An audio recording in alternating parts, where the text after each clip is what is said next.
എല്ലാവർക്കും നമ്മുടെ പുതിയൊരു വീഡിയോയിലോട്ട് സ്വാഗതം. നമ്മൾ ഓയിലി സ്കിന്നുകാർക്ക് പറ്റിയ home made skin care products ആയിരുന്നു ചെയ്യാൻ നമ്മൾ പ്ലാൻ ചെയ്തിട്ടുണ്ടായിരുന്നത്.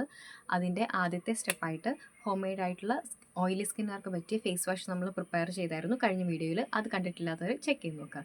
ഇന്ന് നമ്മൾ ചെയ്യാൻ പോകുന്നത് റൈസ് വാട്ടർ ടോണറാണ്. ഹോം മെയ്ഡ് ആയിട്ടുള്ള ഓയിലി സ്കിന്നുകാർക്ക് യൂസ് ചെയ്യാൻ പറ്റുന്ന പോർ ടൈറ്റനിങ്ങിന് വേണ്ടിയിട്ടും സ്കിന്ന് ഒന്ന് ബ്രൈറ്റ് ആവാനും മുഖത്തെ പാടുകളൊക്കെ കുറയ്ക്കാനും നമുക്ക് വീട്ടിൽ തന്നെ ചെയ്യാൻ പറ്റുന്ന ഒരു ഹോം മെയ്ഡ് റൈസ് വാട്ടർ ടോണറാണ് ഇന്നത്തെ നമ്മുടെ വീഡിയോ. ഈ ഒരു റൈസ് വാട്ടർ ടോണർ കൊണ്ടുള്ള ബെനിഫിറ്റ്സ് എന്തൊക്കെയാണെന്ന് പറയാം. സ്കിൻ ബ്രൈറ്റനിങ്ങിനും സ്കിന്നിൻ്റെ pH ഒന്ന് ബാലൻസ് ചെയ്യാനും ഓപ്പൺ പോഴ്സിനെ മിനിമൈസ് ചെയ്യാനും മുഖക്കുരു വന്നിട്ടുള്ള പാടുകളൊന്ന് കുറയ്ക്കാനും ഈ ഒരു റൈസ് വാട്ടർ ടോണർ നമ്മളെ ഹെൽപ്പ് ചെയ്യും. ഒരു 3 ടേബിൾ സ്പൂണോളം കഴുകിയെടുത്ത പച്ചരിയാണ് ഞാനിവിടെ എടുത്തിട്ടുള്ളത്. ഈ കഴുകിയെടുത്തിട്ടുള്ള പച്ചരിയിലോട്ട് ഞാൻ യൂസ് ചെയ്യാൻ പോകുന്ന സ്പ്രേ ബോട്ടിലിന് ഒരു സ്പ്രേ ബോട്ടിൽ വെള്ളമാണ് ഞാനിവിടെ ആഡ് ചെയ്ത് കൊടുക്കുന്നത്. നിങ്ങൾ ചെയ്യുമ്പോൾ പ്രത്യേകം ഒരു കാര്യം ശ്രദ്ധിക്കണം. കഴുകിയെടുത്ത പച്ചരിയിലോട്ട് മാത്രമേ നിങ്ങൾ വെള്ളം ചേർത്ത് റെസ്റ്റ് ചെയ്യാൻ വെക്കാവുള്ളൂ. ഇന്നിത് നമ്മൾ യൂസ് ചെയ്യുന്നില്ല. ഇന്നൊരു ദിവസം ഫുള്ള് നമ്മളിങ്ങനെ റെസ്റ്റ് ചെയ്യാൻ വെച്ചിട്ട് നാളെ മുതലാണ് നമ്മളിത് യൂസ് ചെയ്ത് തുടങ്ങുന്നത്. പിറ്റേ ദിവസം ഇത് അരിച്ച് ഒരു സ്പ്രേ ബോട്ടിലോട്ട് മാറ്റിയിട്ട് നമുക്കിത് യൂസ് ചെയ്ത് തുടങ്ങാം. ആദ്യമായിട്ട് യൂസ് ചെയ്യുമ്പം ഉറപ്പായിട്ടും പാച്ച് ടെസ്റ്റ് ചെയ്തിട്ട് മാത്രമേ നിങ്ങൾ ഇത് യൂസ് ചെയ്യാവുള്ളൂ. ആദ്യമായിട്ട് യൂസ് ചെയ്യുമ്പം ഏറ്റവും കുറഞ്ഞ അളവിൽ യൂസ് ചെയ്ത് തുടങ്ങുക. നിങ്ങളുടെ സ്കിന്നിന് അത് കുഴപ്പമൊന്നുമില്ല എന്ന് ഉറപ്പ് വരുത്തിയതിന് ശേഷം മാത്രം പിന്നെ